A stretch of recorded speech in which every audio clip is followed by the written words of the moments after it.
জানো তো, আমার ঘর নেই বলে এই অবস্থা। যদি আমাদের আজ একটা ছোট্ট ঘর থাকতো তাহলে হয়তো এতটা কষ্ট পাইতাম না। এবার বলবে তোমার তো বাবার বাড়ি আছে।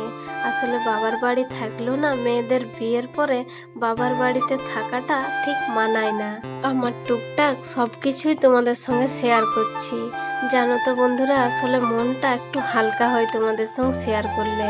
আমার একটা ছোট্ট এখন ঘর বানাবার বড্ড স্বপ্ন আছে, কিন্তু কবে যে হবে ভগবান জানে। আজকে আমাদের ঘরে রান্না হয়েছিল আলু পটল। আর জানো তো, আমি পুরুলিয়া থেকে ভিডিও বানাই। আমার ভিডিও যদি তোমাদের একটুও ভাল লাগে তবে একটু সবাই পাশে থেকো গো। আর এই দেখো, আজকে আলু পটলটা আমি একদম সিম্পলভাবে বানাচ্ছি। তোমরা কিভাবে বানাও আমাকে একটু অবশ্যই কমেন্টে জানাবে। আজকে বাটা মশলা দিয়েই বানাচ্ছি। কয়েকদিন থেকে মশলাগুলা শুকনো করা আছে, কিন্তু বানানোর আর সময় পাচ্ছি না, জানো তো। আর এই দেখো, মশলা ভাজার পরে পটল আর আলুগুলা দিয়ে দিয়েছি। এখন মিক্স করে নিয়ে আর জল দিয়ে ঢাকা দিয়ে দিলেই কিন্তু আমার এই রান্নাটা রেডি হয়ে যাবে। আজকে আর কিছু ছিল না গো, জানো তো।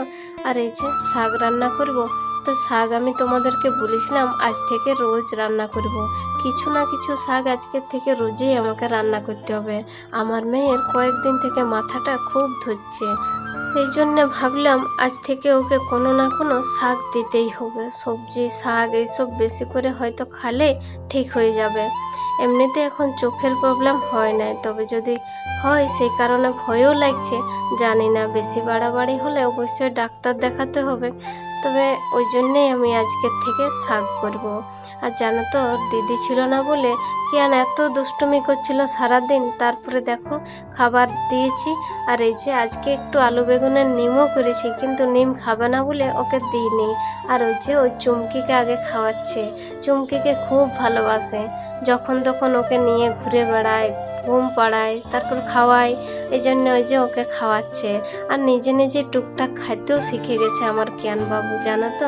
আমার কষ্ট থাকলেও কিন্তু ভগবানের আশীর্বাদ নাকি জানি না, আমার বাচ্চাগুলোকে নিয়ে একটুও কষ্ট হয় না, জানো তো। আর আমাকে অনেকেই বলে আমি নাকি দেখতে অনেক খারাপ। তবে আমি বলবো, ভগবান এমন একটা শরীর দিয়েছে, হয়তো রূপ না থাকতে পারে, আমার মধ্যে কিছু হোক তো গুণ আছে, কিন্তু সবাই চিনতে পারে না।